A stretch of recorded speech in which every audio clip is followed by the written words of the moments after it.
po sa bawat isa at naririto naman po ako. Yan. So, ang title po ng sermon, When the Door Closes. Ito po ay second part nung ng sermon na series ng When the Door Closes. God meant it for good. Sabi niyo nga, God meant it for good. Yan. So, kung gusto niyo mapanood yung part 1 doon sa Facebook account ng main. Meron kasing first part to. Pero itong part 2 summarize na kasi nung part 1 kaya importanteng mensahe ito dahil sa kasalukuyan maraming kaguluhan, maraming mga nangyayaring hindi nating inaasahan, especially sa buhay natin bilang Kristiyano, lalo tayong china-challenge, lalo tayong binabibigyan ng trials, mga testing. Kaya bilang malingkod ng Diyos, kinakailangan natin ng mga ganitong mensahe para pag dumadaan tayo sa mga pagsubok na yan o yung tinatawag na pinagdadaanan, di ba? Kaya nga pinagdadaanan, dadaan ka lang doon. No? O yung sa main ginagamit namin, pinagtatagumpayan. Di ba? Kasi alam natin, sa dulo ng pinagdadaanan natin, tayo pa rin ay matagumpay. Sa Genesis 50 verse 20, ang sabi po dyan, As for you, you meant evil against me, but God meant it for good, to bring it about that many people should be kept alive as they are today. Tayo po'y manalangin, aming Diyos, na dakila sa lahat. Maraming salamat, O Diyos, na muli kami, Panginoon, makapakinig ng iyong mga salita. Buksan mo ang aming puso't isipan, ang aming mga tenga, upang sa gayon, ang lahat ng aming mapapakinggan ay hindi lang manatili sa aming mga buhay, kundi maibahagi namin to sa mga taong nakapalibot, nakakasama namin sa araw-araw. Panginoon, maraming salamat sa gagawin mong kamangha-mangha at kahanga-hanga. Patuloy mo kami, Panginoon, bigyan, Panginoon, kalakasan, Panginoon, ng boldness upang maipahayag ang lahat ng dapat naming ipahayag sa pamagitan, Panginoon, ng mensaheng ito. Naalay namin panalangin ito sa pangalan ni Jesus. Amen. Ayan. So, yung key verse natin ay matatagpuan nga sa Genesis. Ang istorya kasi niyan, sino nakakilala kay Joseph? Joseph. Taas ang kamay, nakakilala kay Joseph. Yan. So, ibig sabihin, kilalang-kilala niya na si Joseph, yung tatay ni Jesus. Earthly father. Hindi siya yung pag-uusapan natin. Ang pag-uusapan natin ay si Joseph the Dreamer. Diba? Si Joseph the Dreamer, bigyan ko lang ng konting background, siya ay favorite. Sino dito ang mga parents? Di ba may favorite kayong anak? Ay, hindi magsasalita. O sino dito ang mga anak na siya ang favorite? Wala din mag-amen yan, di ba? So, si Joseph, parang ganun siya, no? Siya yung favorite. Siya ay favorable sa lahat ng bagay. Alam nyo ba, bawat isa sa atin dito ay favorite. Meron tayong lahat pagkakataon maging favorite. Pero, minsan, hindi natin grinab sa paanong paraan. Hindi sa pagiging anak sa pamilya, ha? Kundi favorite ng Diyos. Makikita natin yung story ni Joseph, favorable na siya sa mata ng kanyang magulang, favorable pa siya sa Diyos. Sobrang favorite. Kahit anong pinagdaanan niya, grabe, yung favoritism ng Diyos sa kanya. Diba? Talagang from slave, diba? Tapos naging ikalawa sa pinaka mataas sa Egypt. Diba? Wherein nakasalalay sa kanya yung buhay ng buong mundo. Dahil nung time na yon ay taggutom. Siya lang nakaisip, no? Dahil sa favorite siya ng Panginoon. Binigyan siya ng gift wherein kaya niyang ipaliwanag yung mga panaginip. Diba? Imagine, favorite ka ng Diyos, kaya lang, hindi mo binigyan ng pagkakataon ng Panginoon, hindi mo pinansin. Di ba? Sa pagkabata mo pa lang, nangungusap na siya sa'yo, di ba? Na nagkaroon ng DBBS, tapos nag-a-attend ka doon pa lang nagsimula na makarinig ka ng salita ng Diyos, kumakatok na si Lord sa puso mo, di ba? Kagaya ng lagi kong ginagawang biro, excited ka na sa DBBS, excited ka nang tanggapin si Jesus sa puso mo, kasi excited ka nang tanggapin yung sopas na ibibigay nila. Di ba pag mga DBBS, ganun yun. May pagkain, may regalo, may mga sayaw. Yung mga, kahit hindi Kristiyano, kahit anong religion, pag nakakita ng ganun, uy, anak, sali ka dun. ayaw magbantay ng anak. Di ba? Tapos ikaw naman si anak, syempre susunod ka lang, sasayaw-sayaw ka doon, kakanta ka, tapos naaamoy mo na yung pagkain, spaghetti, sopas, o kung ano man. No? Tapos sabi, kakain na tayo, pero the Lord, ano naman tayo, salvation prayer muna tayo. Panginoong Jesus, tumidilat ka ba? Nasaan na kayong, nagsiset up na ng pagkain. Diba, excited kang tanggapin si Jesus kasi excited kang kumain. Diba? Tanggapin yung mga regalo. Diba? So, that moment, nangusap na si Lord. Nakarinig ka na. Ay, hindi ka pa tatantanan ni Lord. Kasi favorite ka nga niya. Kaya lang minsan, pagkatapos ng outreach, hindi ka na nagpatuloy. Tapos, ano nangyari? Nag-aaral ka na. Tapos sa school, lalong usong-uso sa school, yung tinatawag na religion. Alam niyo yung religion? Sino napasok ng religion? Di ba? Biglang mayroong pupunta doon ng mga missionaries, mga nagsishare ng Word of God, tapos yung teacher mong sasabihin, ay, 1 hour yung klase niya. So, 15 minutes bibigay niya, no? Tapos mag-share ng Word of God. Hindi ka pa rin talaga tinantanan ni Lord. Favorite ka kasi niya. Di ba? Tapos nung elementary, high school, ganun pa rin laging may nag-share. Nag-share ng Word of God. Ayaw katantanan ni Lord. Tapos pag nag-college ka, no? Kala mo, ay, tapos na yan kasi merong academic freedom, merong ganyan-ganyan. So, ang dami mo nang sinasabi, pero still, meron pa rin mensahe ang Panginoon sa'yo. Meron pa rin nag-share ng Word of God. At ang pinakamatindi, alam niyo ba kung ano? Pag nagtrabaho ka. Ito na yung parang wala na kasi may prinsipyo ka na. Sa pagkabata mo, kung hindi na bago isip mo, no? O kaya meron ka ng prinsipyo sa isip mo, yun na yun. Pinanganak akong ganitong religion, mamamatay akong ganitong religion. Pero alam niyo ba, sobrang favorite ka ni Lord. Kahit nagtatrabaho ka na, guguluhin ka pa rin niya. Once upon a time ng buhay mo habang tatrabaho ka, kakatok pa rin siya.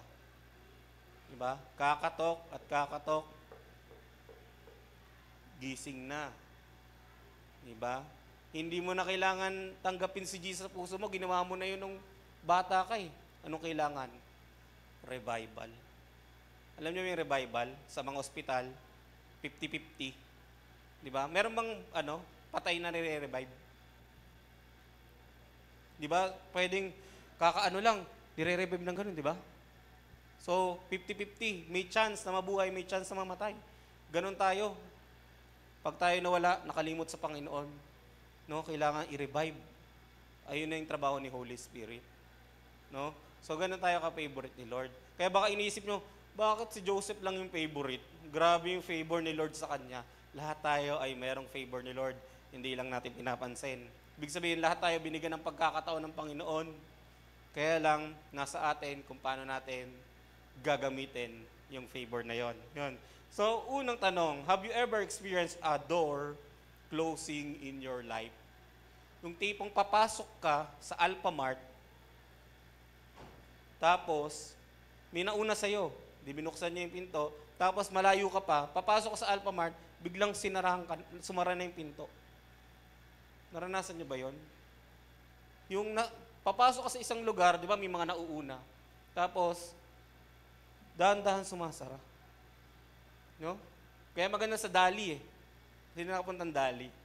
O, syempre, mga suki, di ba? Pagpunta mo doon, tayo ka sa bubukas yung pinto. Di ba? Ayun yung maganda, no? Magandang experience. No? Hindi yung sumasara. Siniraan yung Alphamart eh, no? Yun. Hindi naman, no? Ibig sabihin, may mga pagkakataon sa buhay natin na nasasaran tayo ng pinto.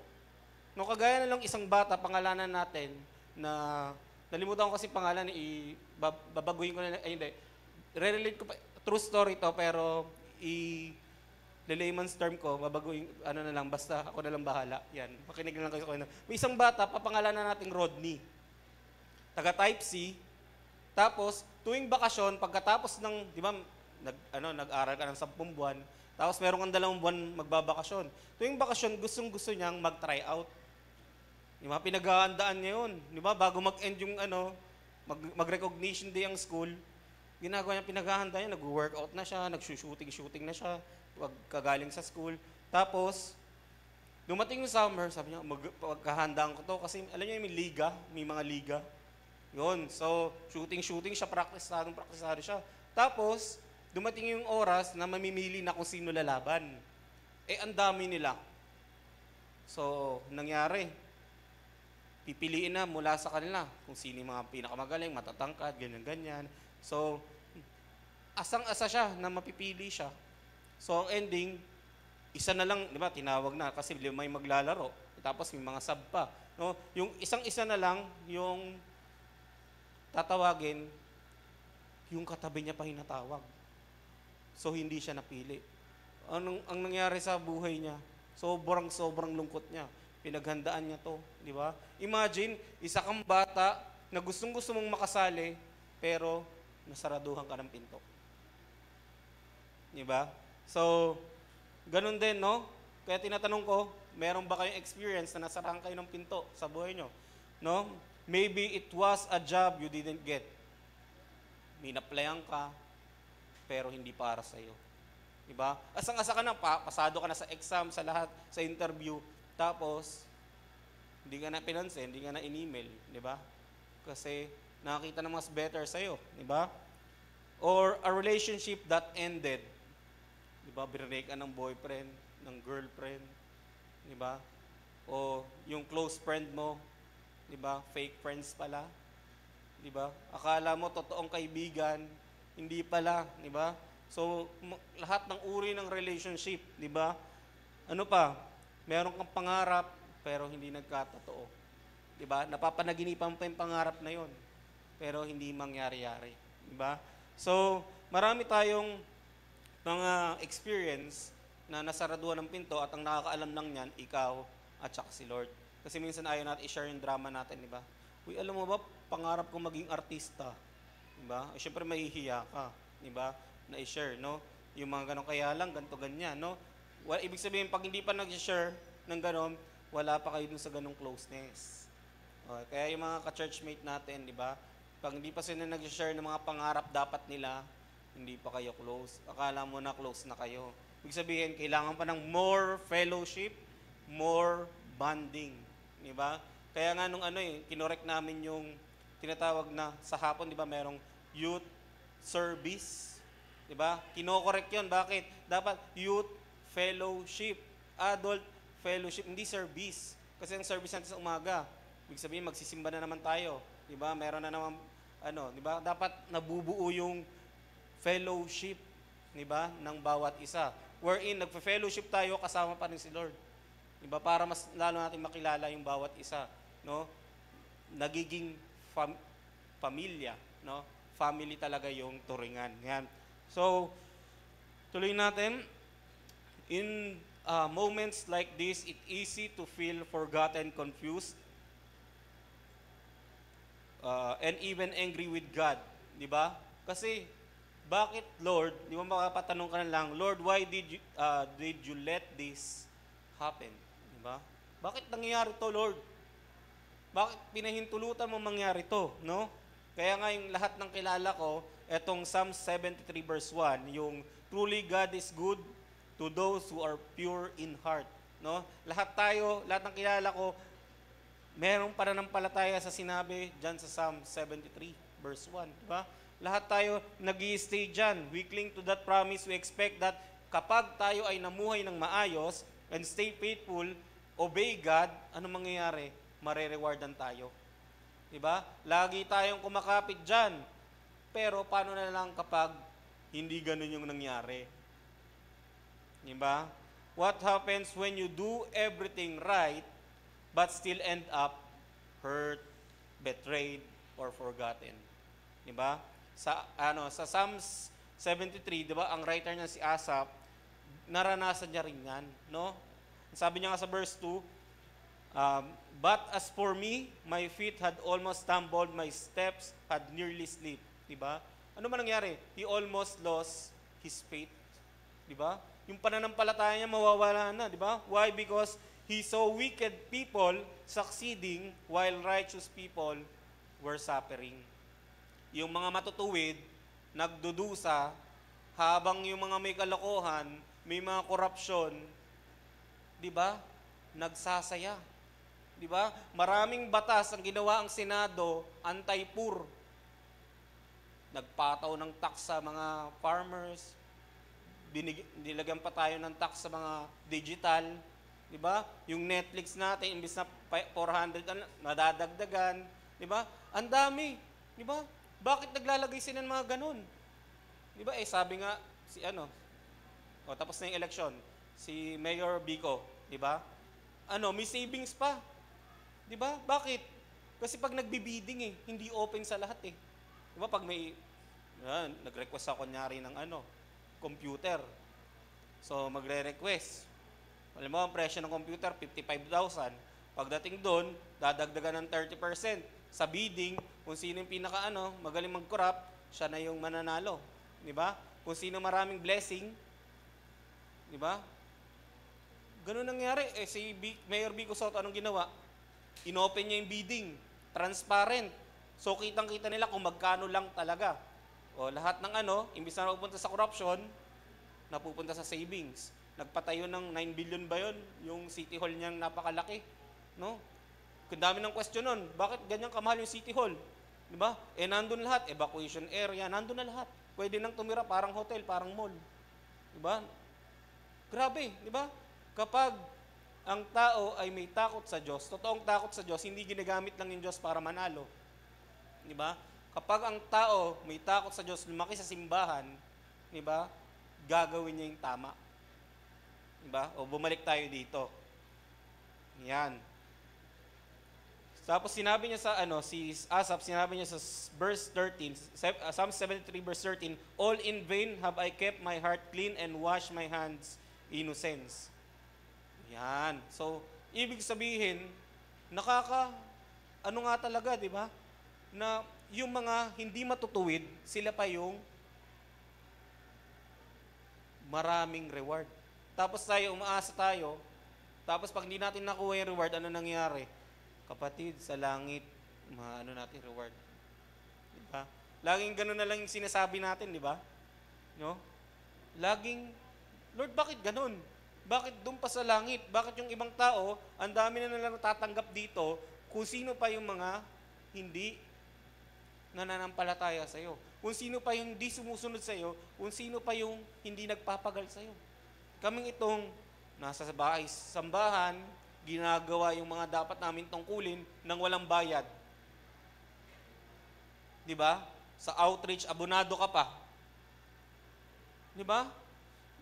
Grabe, di ba? Nagsasuffer tayo ng ganon para sa paglilingkod natin sa Panginoon. Tapos yung ibang tao, wala nang ginagawa para sa Panginoon, sila pa yung mga mayayaman. Di ba? So ito kasi istorya, di ba? Si Joseph, sa kwento ni Joseph, ini-echo niya yung nangyari din kay Asaph, no? Ini-echo niya rin yung nangyayari sa atin ngayon, no? So, yung mga struggle natin, naging struggle din ni Joseph. He honored God but was betrayed by his own brothers, sold as a slave, wrongly accused, thrown into prison. Yan. If anyone had a reason to doubt God's goodness, si Joseph na yon. Kaya kung ikaw wala ka pa dyan sa level na yan, huwag ka magdrama-drama. Diba? Sabi nga nung iba, nung mga kabataan days, nung Sendalite, since 2007, nagdadrama-drama, pinipersecute ako, ayaw ko pasimbahin. Pinipersecute daw siya, ayaw daw siya pasimbahin. Alam mo bang persecution? Pag binasa mo yung persecution, piniprito sa mantika, pinapako sa krus ng pabaliktad. Diba? Ganun ang persecution. Pero hindi ka lang napayagang sumimba kasi hindi ka naggawaing bahay, ikaw yun. Hindi pa persecution yun. Diba? Ang sabi nga na, persecute lang yun. Para sa cute lang daw yun. Yung pinipigilan ka. Kasi nagpapakit ka, mahilig ka magpa-cute. Diba? Iba ang persecution. Diba? So, wag natin, pinipersecute ako. Hindi ka kasi gumagawa ng gawaing bahay. Kaya kailangan, di ba? Naalala ko si Mama, no?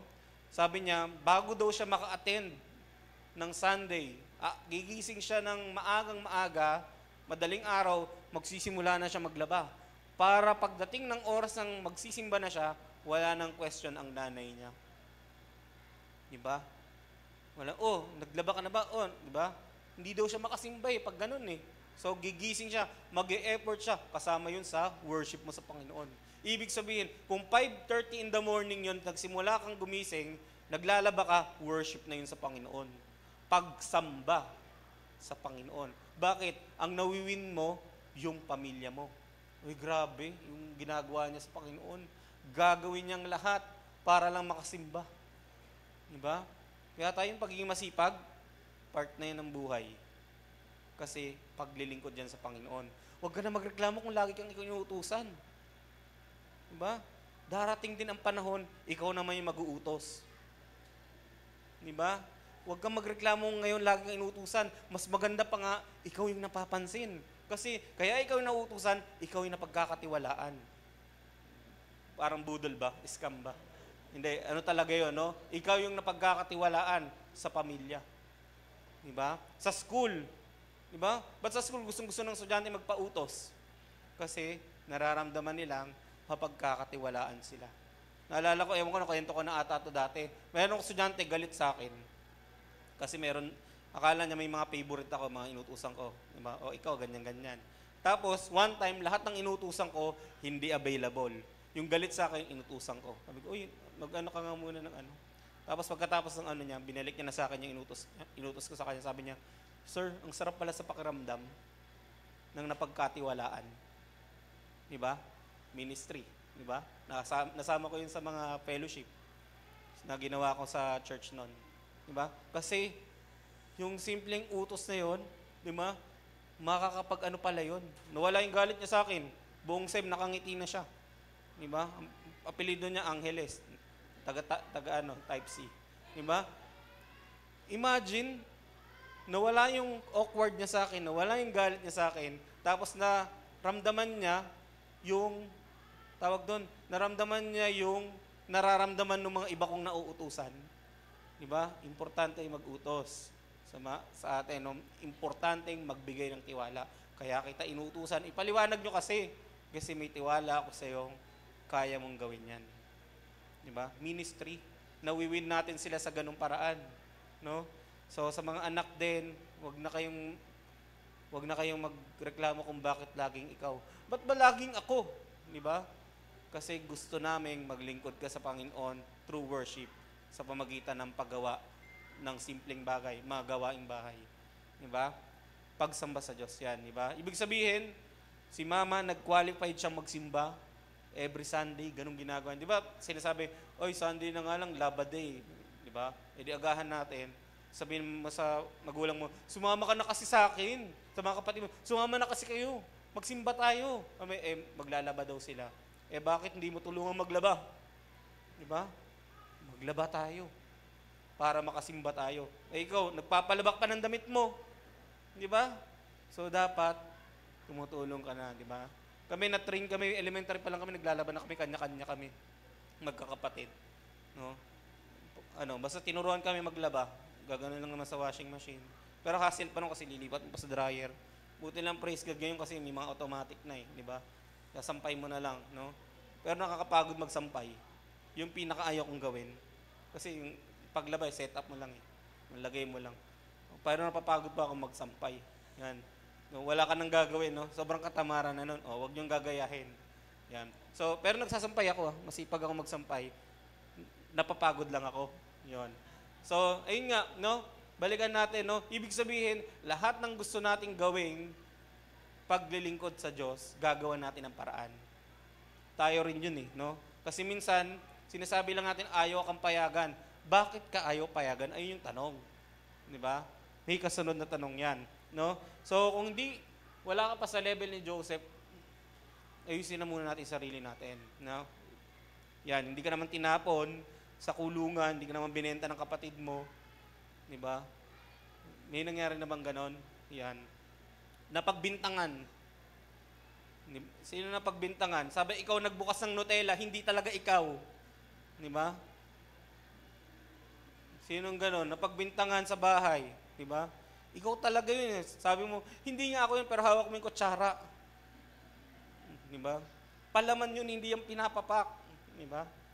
Pag ngiti mo, nandito pa yung, di ba? Nutella. Nutella talaga example, no? Tapos padala yun. Ang mahal nun. Noon siguro, no? Yun, ganun kasi mga issue noon, kaya pagpasensyahan nyo na, millennial. Yan.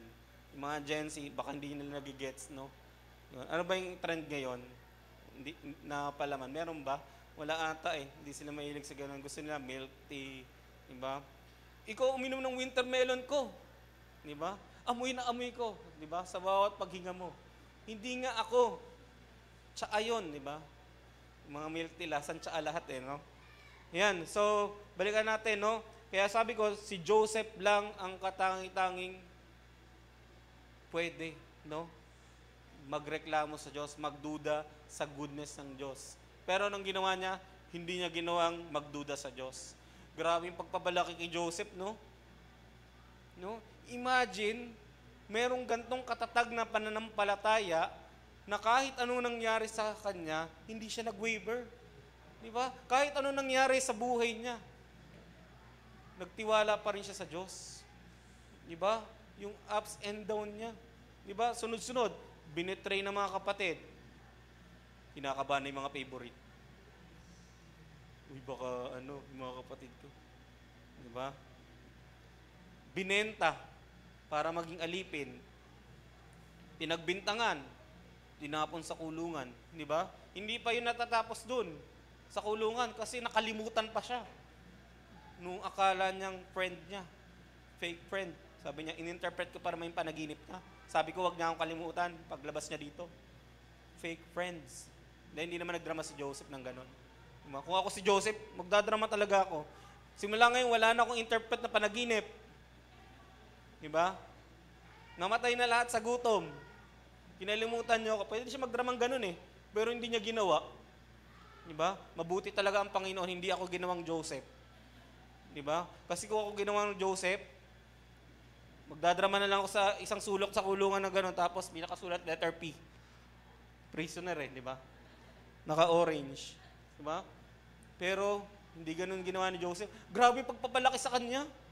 Di ba? Siguro kung si Joseph pinanganak ngayon, si Vico Soto yun. No? Kahit lahat ng trend sa mundo, corruption, hindi siya nakikitrend. Di ba? Ilan pa kayang politician na ganun? O kailangan lahat tayo dito tumakbo? Di ba? O hindi rin, no? Baka kung hindi pa tayo maayos sa simpleng bagay, di ba? Kailangan yung pagpapalaki sa atin, yung pagpapalaki din natin sa mga bata, di ba? Kailangan may takot sa Diyos. Totoong takot sa Diyos. Di ba? Hindi gagamitin ng Panginoon para manalo. Hindi gagamitin Panginoon para sa sariling pakinabangan. Di ba? Si Joseph, kakaiba. Ewan ko kung hindi kayo na-amaze. Ako, amaze na amaze ako kung paano siya pinalaki. Imagine niyo, di ba? Kung paano siya pinalaki ng maayos. Pwede na siyang magalit sa lahat. Pwede na siyang magalit sa Diyos. Ito yung totoong entitled, di ba? Si Joseph, no? Kasi sa kanya dapat 'yon, no? He lived by a different one rooted in the unshakable belief that God is sovereign, no? And even when people close doors, God is still working. Kahit saraduhan ka ng pinto, kagaya na nangyari kay Joseph, tandaan mo, God is still working. Kaya itong mensahe na to is for those who have been abandoned, betrayed, wrong, or overlooked. God is not finished with your story. Hindi pa tapos. He is still writing. Kaya tingnan natin tong tatlong katotohanan sa buhay o sa journey ni Joseph. Yan. Umpis pa lang yun, tagal na, no? 3 minutes na lang, 11 na. So, 1 minute kada points. Yan. God always revealed the truth. Ayan. So, saan na? Talagang pakinig sila sa tech team, hindi na sila makapindot, no? Yan. God will always reveal the truth. Sabi sa Genesis 45, verse 1 to 4, Then Joseph could not control himself before all those who stood by him. He cried, Make everyone go out from me. So no one stayed with him. When Joseph made himself known to his brother, and he wept aloud so that Egyptian heard it, and the household of Pharaoh heard it, and Joseph said to his brother, I am Joseph. Is my father still alive? But his brothers could not answer him, for they were dismayed at his presence. So Joseph said to his brothers, "Come near to me, please." And they came near, and he said, "I am your brother, Joseph, whom you sold into Egypt." Grabe, di ba? Ako lang naman yung binenta nyo. Kung ako si Joseph, no? Ako lang naman yung binenta nyo. Ngayon, baliktad na storya. Kailangan nyo ako. Kailangan nyo ng pagkain, di ba? Kung ako si Joseph, manunumbat ako. Binenta-benta nyo ako, ha? Ngayon, wala kayong makukuha kahit anong pagkain. Di ba? Marunong talaga si Lord. Kasi kung ako si Joseph, maghihiganti na ako. Sakaling ko sila lahat. Di ba? Grabe ginawa nyo sa akin. Di ba? Pero tingnan nyo, may si Joseph, di ba? Bandang dulo, sabi niya, di ba? And he said, "I am your brother, Joseph, whom you sold into Egypt." Parang nakakakaba yun, no? Aking binenta nyo, di ba? O, tingnan natin kasunod, no? Di ba, at the climax of Joseph's story, he finally revealed himself to his brother.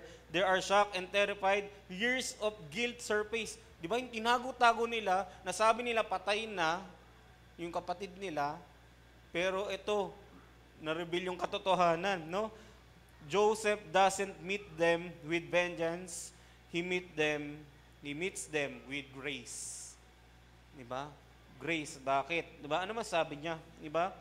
Yung sa word na dismayed dyan, di ba? The word dismayed means terrified. Nakakatakot talaga, no? Magugulat ka. Di ba? Akala mo rin patay na eh. Hindi mo na alam nangyari. Gugulat sila. Ito, yung kapatid natin. Yung tinapon natin sa hukay. Yung binenta natin. Yung ginawa natin ng masama. Di mo, takot-takot talaga sila. Katakot-takot, no?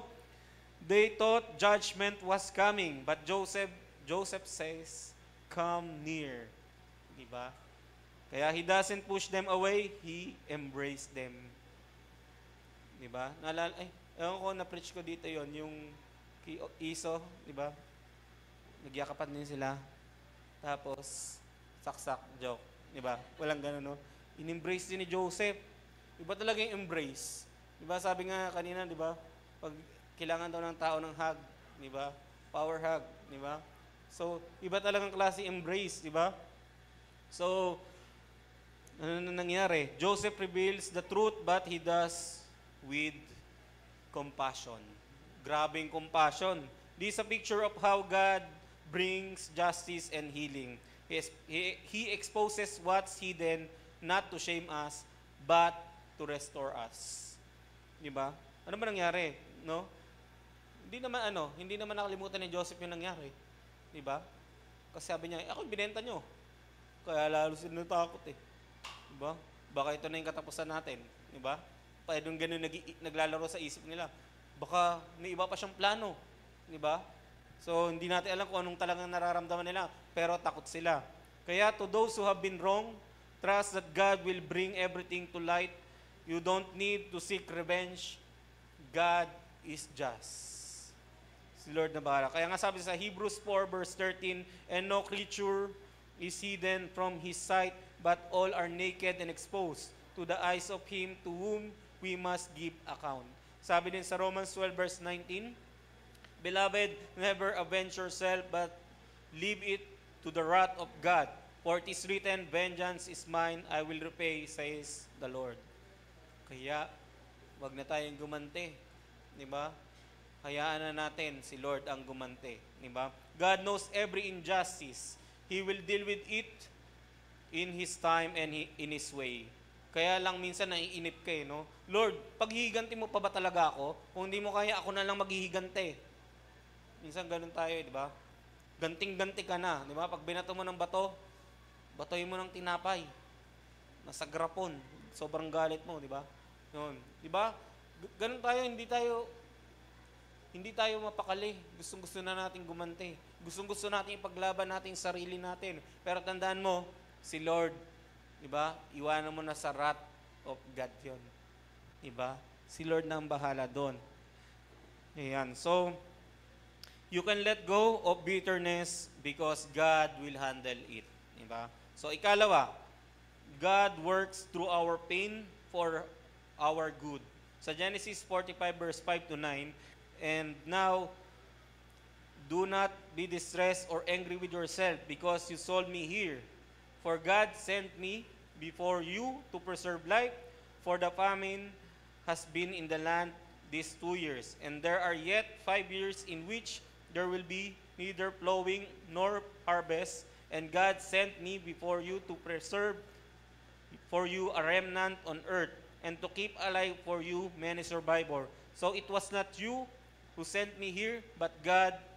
He has made me a father to Pharaoh, and lord of all his house, and the ruler of all the land of Egypt. Hurry and go up to my father and say to him, Thus says your son Joseph, God has made me lord of all Egypt. Come down to me, do not tarry. Kaya si Joseph, hindi lang niya nireveal yung um, identity niya, he reveals yung kanyang perspective. Kung ano bang point of view niya, simula binenta siya. 'Di ba? Kung ano bang mga nangyari, no? Sabi niya, 'di ba? Do not be distressed or angry with yourself, 'di ba? For God sent me before you to preserve life. God sent me before you. 'Di ba? Ang linaw. So it was not you who sent me here, but God. 'Di ba? Hindi naman nagbulag-bulagan si Joseph kasi sinasabi niya, 'di ba? Na yung Diyos, yung hindi kayo, yung Diyos. 'Di ba? Kasi iniisip nila sila yung nagdalas. Magpasalamat ka sa amin, Joseph. Kung hindi dahil sa amin, hindi ka magiging second to Pharaoh. Ang yabang naman nila kung gano'n, no? No? Hindi. Sinasabi talaga ni Joseph, hindi kayo kung hindi ang Diyos. So, ang magte-take ng credit, si Lord lang, di ba? Hindi rin sinabi ni Joseph na, you didn't hurt me. Ang sinabi niya, God used your hurt to bring about something good. Di ba? Yung ginawa nila kay Joseph, yung binigay nilang mga hurt kay Joseph, ginawa ng Panginoong something good. Di ba? Kaya nga, hindi malilimutan talaga ni Joseph yung nangyari sa kanya. Hindi siya nagbulag-bulagan. Kaya yung pinangalan niya sa mga anak niya, Manasseh. God has made me forget my trouble. Ano pa isa? Ephraim. God has made me fruitful in the land of my suffering. Di ba? Ibig sabihin, hindi niya kinulumutan. Joseph saw the pain and purpose. And the purpose. Kapag tayo may pinagdadaanan, may pinagtatagumpayan, may pain. Pero may purpose. Di ba? Tandaan natin, sa bawat pain, may purpose. Sagutin natin yung tanong kanina, bakit yung masasamang tao, sila pa yung mukhang pinagpala? Sila pa hindi nakakaranas sa mga pinagdadaanan natin. Bakit? Di ba? Bakit kaya? Kasi wala silang purpose. Di ba? So kapag may pain, may purpose. Sila wala ng purpose. Hindi sila masubok-subok ng Diyos kasi binitawan na nila yung Diyos. Ang kanilang Diyos ay yung kanilang mga sarili. Di ba? Binitawan na nila yung magbibigay ng purpose sa kanilang buhay. Kaya ginagawa na nilang langit, yung lupa. Nag-e-enjoy na sila dito.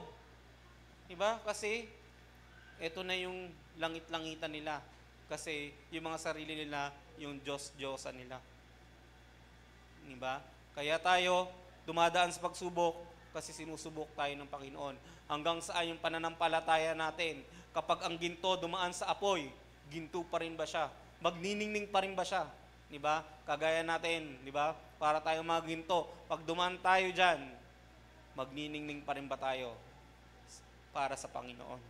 Ayan. So, Joseph saw the pain and the purpose. He didn't ignore his grief. He entrusted it to God. Pinagkatiwala niya sa Panginoon. Diba? Lahat ng kabigatan natin, binibigay natin sa Panginoon. Lahat yan, diba? Maybe you're in a painful season, a door has closed, a dream has died, a betrayal still stings. But hear this, God can use your grief for good. Yan. Sa Genesis 50 verse 20, ito ating key verse, as for you, you meant evil against me, but God meant it for good to bring it about that many people should be kept alive as they are today. Sabi ni Donald Gray Barnhouse, to see God in all things, both good and evil, enables us to forgive easily those who injures us. Diba? Kagaya na nangyari kay Joseph, dahil nakita niya yung pain, nakita niya yung purpose, kaya niyang magpatawad agad. Diba? Napatawad niya agad. Kaya naintindihan ko na si Joseph eh. Siguro kung ako si Joseph, kaya ko rin magpatawad agad. Biglang ganun eh, no? Diba? Naintindihan ko na si Joseph, kaya pala siya nakapagpatawad. Kasi nakita niya yung pain, at the same time, nakita niya yung purpose. Ayun pala ang purpose ng Diyos, kaya ako nandito. Kaya niya ako pinadaan sa mga pinagtagumpayan ko. Kaya ako napagtagumpayan lahat yun, nakita ko ng purpose. Kaya kung nasan ka ngayon, may purpose si Lord. Alamin mo yung purpose. Kasi yung purpose na yan, para sa ikabubuti ng lahat. Kagaya ng nangyari kay Joseph, sangkatauhan ang nagkaroon ng kaligtasan. Kaya nga nandito eh, kasi yung ninuno mo, nakabili ng pagkain kay Joseph. Diba? Kung hindi siya nakabili ng pagkain kay Joseph, kung hindi binenta si Joseph, no, wala na tayo dito. Kaya yung ninuno natin na nakabili doon, kaya tayo nabuhay, diba, ay nakakain talaga. No? Kaya, God meant it for good. Diba? God is the master of taking closed door and using them to lead us into something greater. He wastes nothing. Walang sinasayang ang Diyos. Kaya lahat ng pinagdaanan natin, meron talaga yung purpose. Hindi yan sayang. Bakit? Ikatlo, God can use your story to transform others. Sa Genesis 50 verse 20 to 21, di ba? Ito yung ating key verse, tapos basahin na lang natin kadugtong, yung 21. So do not fear, I will provide for you and your little ones. Kaya di ba, thus he comforted them and spoke kindly to them. Kaya yung story ni Joseph, hindi yang nag-end sa pain. Di ba? It became a source of provision for others. Di ba? He tell his brother, so do not fear, I will provide for you and your little ones. Di ba? Joseph's suffering positioned him to save his family. Kaya yung suffering mo has the potential to bring life to others. Pwedeng magkaroon ng kaligtasan, pwedeng matransform yung iba, kagaya na nangyari kay Joseph. Di ba? Sangkatauhan ang nagkaroon ng kaligtasan. Kaya yung storya mo, hindi yan matatapos sa pain. Kagaya na nangyari kay Joseph, hindi naman nagtapos sa pain. Di ba? Failure is not final. Sabi nga sa isang mensahe ni Bishop Paul, yung tatay namin, di ba? Failure is not final. The end is the beginning. Di ba? Yung dulo, yung palang yung simula. Ibig sabihin, etong chapters ng buhay mo na nagdudusa ka, kung anong nararanasan mo, hindi pa yan tapos. Di ba? Akala mo tapos na, umalis ka na sa sinihan. Tandaan mo ang Marvels, may post-credit scene. Di ba? Meron pa nga mid-credit scene, di ba? Hintayin mo muna, hindi pa tapos si Lord. At ano ang inaabangan sa isang movie? Yung post-credit scene. Di ba? Baka kasi akala mo tapos na, pinapanood mo na yung mga credits, eto yung mga nanakit sa akin. Di ba? Binabasa mo lang lahat ng nanakit sa'yo. Eto, ganito ginawa niya. Eto yung produce niya sa akin. Di ba? Lahat, no? Binabasa mo. Tapos, umalis ka na agad, hindi mo tinapos. Sobrang sakit na sakit ka na. Pero tandaan nyo, ang inaabangan sa sinihan, yung post-credit scene. Bakit? Yung kasi yung the end is the beginning. Ayun na yung another chapter, inaabangan, magugulat ang lahat. Uy, ayun pala. Di ba? Di ba? Excited na excited. Kasi pag nakita mo na yung post-credit scene, ibig sabihin, hindi pa tapos. Simula pa lang ng panibagong chapter. Diba? Kaya kapatid, hindi pa tapos. Simula pa lang ng panibagong chapters mo sa Panginoon. Diba? Kaya, wag na muna natin tapusin, diba? Sabi sa 2 Corinthians, chapter 1, verse 4, who comforts us in all our affliction, so that we may be able to comfort those who are in any affliction with the comfort with which we ourselves are comforted by God. Ibig sabihin, lahat ng naranasan natin ay para din sa ikabubuti ng iba, para matransform sila. Your pain can become someone else's hope. Your healing can become someone else's help. Your testimony can become someone else's turning point. Sabihin nyo nga lahat, turning point. Diba? Yung istorya mo, nakapagpabago ng buhay ng iba. Diba? Grabe yan. Diba? Ang sarap sa pakiramdam na ikaw ay simpleng na maninimbay, no? Nagsisimba ka lang every Sunday. And eventually, sabi mo, hindi ako tumatayo sa pulpito, hindi ako naging instrumento, pero alam mo yung ginawa mo? Nag-invite ka. Yun yung pinaka-importante. Yung nag-invite ka. Hindi dito, commitment to sa Panginoon eh. Pero anong sabi ng Diyos? Go! Diba? Mag-invite ka, dalhin mo sa bahay-sambahan. Diba? Sabi ng Lord, go. Ito na yung go signal. Kung nag-aantay ka, Lord, mag-share ba ako? Lord, mag-i-invite ba ako? Hindi na nga share eh. Invite na lang eh. Kaya next Sunday, dapat each one bring one. Tama yung sinabi ni Sister Nona. Di ba? Each one bring one. Subukan natin sarili natin. Lord, next week, ang target kong dalhin ay si ganito. Tatry ko lahat ng best ko. Yung magulang ko, tatry ko lahat ng best ko. Di ba? Kasi yung buhay natin, yung mga pinagdaanan natin, ay isang istorya lang yan ng panibagong istorya na itatransform ni Lord. Diba? Do not hide your story. Don't cover your scar. Let God use them. If you were abandoned, help someone find belonging. If you were betrayed, show someone what forgiveness looks like. If you were broken, be a voice of healing. Let your life declares God meant it for good. Sabihin nga natin lahat, God meant it for good. Yan. So, in conclusion, conclusion na. Masaya na ang lahat. Yan. Life isn't always fair. Di ba, kasabi nga, nagsimula tayo sa word na favorite. Ito yung ending natin. Life isn't always fair. People will hurt you. Doors will close. Plans will fail. But God never stops working. Joseph's life reminds us that pain is never the end of the story. Simula pa lang, di ba? His setbacks became setups for something greater. His trials become a testimony. You might feel stuck in a chapter of loss, grief, or confusion, but God is still writing. Nagsusulat pa si Lord. Hindi pa tapos yung storya mo. Diba? And His ending is always better than anything we could have planned. Diba? Grabe yung transformation ni Joseph. Pagiging alipin. Grabe yung storya. Diba? Pag binasa nga natin yung story ni Joseph sa Genesis, ang haba, ilang chapters yun. Grabe, pinagtuunan talaga ng Diyos ng pansin yung storya niya. Ibig sabihin, marami tayong matututunan sa storya niya. Diba? Na kahit ano nangyari sa kanya, naging matatag pa rin ang kanyang pananampalataya. So, live by a different script, not one of bitterness. Diba? Pinag-usapan natin movie. So, kapag yung storya mo, ibang script na yung basahin mo. Huwag na yung script ng mundo. Diba? Not one of bitterness, but of trust. Not one of revenge, but of redemption. Not one of fear, but of faith. Diba? Ulitin natin sa Genesis 50, verse 20, yung ating key verse.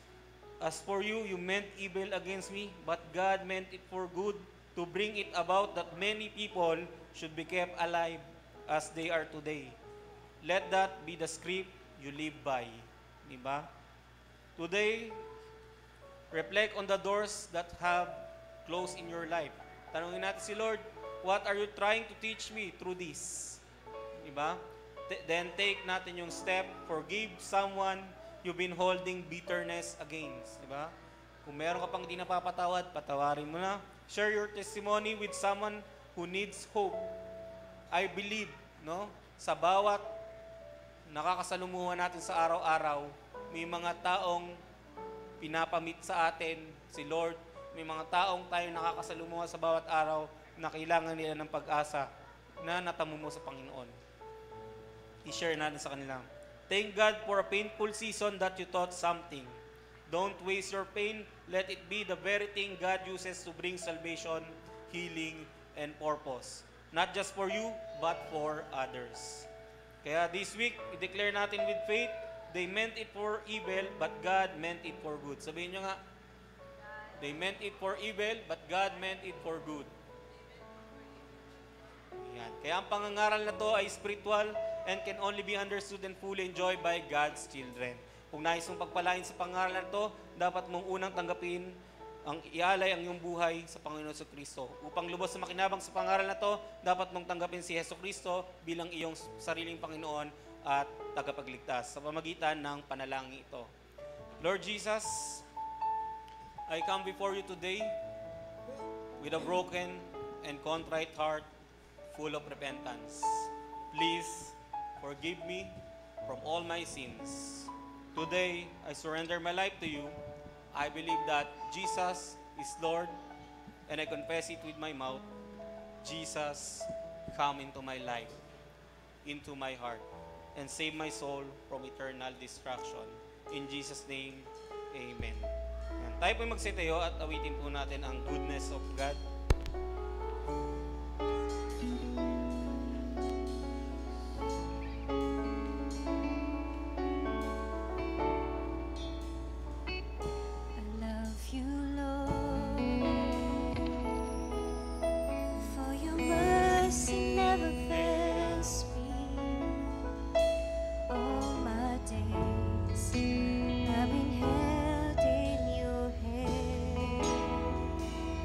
From the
salamat, O Diyos, sapagkat pinatunayan mo, Panginoon, sa pamagitan ng storya ni Joseph, Panginoon, sa mga nangyari, Panginoon, sa kanya.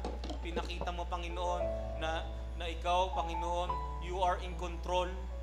Maraming salamat, O Diyos, sapagkat, Panginoon, lahat, Panginoon, ang nangyayari, Panginoon, sa aming mga buhay, aming purpose.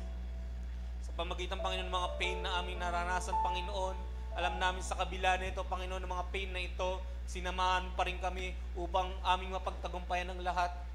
Panginoon, patawarin mo nga kami, Panginoon, kung minsan kami nagdududa, Panginoon, sa goodness mo. Patawarin mo kami, Panginoon, at linisin mo kami at gawing bago, Panginoon. Huwag mo, Panginoon, hayaan, Panginoon, magkasala kami, Panginoon, sa pamagitan ng pagdududa sa iyo. Kundi, Panginoon, ang lahat ng aming napagdaanan, Panginoon, ang lahat ng aming pinagtatagumpayan, Panginoon, ay lahat ng ito, Panginoon, ay malaman namin ang purpose, Panginoon, upang sa gayon lalo kami magpasalamat, Panginoon, sa ginagawa mo, Panginoon, sa aming buhay, Panginoon. Alam namin, Panginoon, hindi mo lang kami gustong iligtas, kundi, Panginoon, gusto mong iligtasin ang sangkatauhan sa pamagitan ng aming mga storya. Maraming salamat, O Diyos, Panginoon, sa aming mga naunawaan, Panginoon, na may mensahe mo, Panginoon. Alam ko, Panginoon, may special ka pang mensahe sa bawat isa, Panginoon. Meron kang pangungusap sa bawat isa, Panginoon. Tulungan mo ang bawat isa, gampanin, Panginoon, ang mga tungkulin na pinagkaloob mo, Panginoon, sa bawat isa, Panginoon. Ang mga mensahe mo, Panginoon, mga personal message mo, Panginoon, ay tumugon ang bawat isa, Panginoon. Maraming salamat, Panginoon, sa aming mga nalalaman, Panginoon. Tulungan mo, Panginoon, lalo, Panginoon, lumagos sa aming spiritual na buhay, Panginoon, at gayon din gawin namin ng mga pinapagawa mo, Panginoon, sa aming mga buhay, Panginoon, na kami, Panginoon, makapagdala din, Panginoon, ng mga tao, Panginoon, sa bahay sambahang ito, Panginoon, upang sa gayon, Panginoon, marami kami, Panginoon, maka-witness, Panginoon, ng mga kamangha-manga at kahanga-hanga mong ginagawa, mga transformation sa aming mga buhay, Panginoon. Dalangin ko, O Diyos, Panginoon, na tulungan mo kaming maging bold, Panginoon, gawin ang lahat, Panginoon, ng bagay upang sa gayon lalo lagi kami maka-attend, Panginoon, mga gawain mo, at ganoon din, Panginoon, ang aming mga mahal sa buhay, Panginoon. Tulungan mo kami, Panginoon, madala sila dito, Panginoon, upang sa gayon, Panginoon, nangyari, Panginoon, talaga ang sinasabi mo sa iyong salita, na kapag isa, Panginoon, nagkaroon ng kaligtasan sa isang tahanan, Panginoon, ililigtas mo ang buong sambahayanan, Panginoon. Maraming salamat at inaangkin namin ito, Panginoon. Tulungan mo, Panginoon, ang bawat isa, Panginoon, na sa aming mga journey, Panginoon, mga Christian journey, Panginoon, ikaw pa rin ang kasama namin kahit bagyo ang dumating, Panginoon. Alam namin, lagi ka namin kasama, kaya makakangiti pa rin kami, Panginoon, sa gitna ng pagsubok na ito. Maraming salamat, O Diyos, sa mga gagawin mo pa, Panginoon, mga storya, Panginoon, sa aming mga buhay. Alam ko, Panginoon, hindi ka patapos, kung hindi, Panginoon, aabangan namin ang post-credit scene, Panginoon, sa aming mga buhay, Panginoon, na nagsasabing hindi pa tapos at may bagong simula, may bagong chapters ka, Panginoon, sa aming mga buhay. Inaangkin namin, Panginoon, lahat ng katagumpayan na mga gagawin mo pa sa aming mga buhay, Panginoon. At Panginoon, dinadala ang panalangin ito, Panginoon, sinselyo namin ng iyong banal na dugo at banal na espiritu sa pangalan ni Jesus. Amen. Glory to God. Praise God.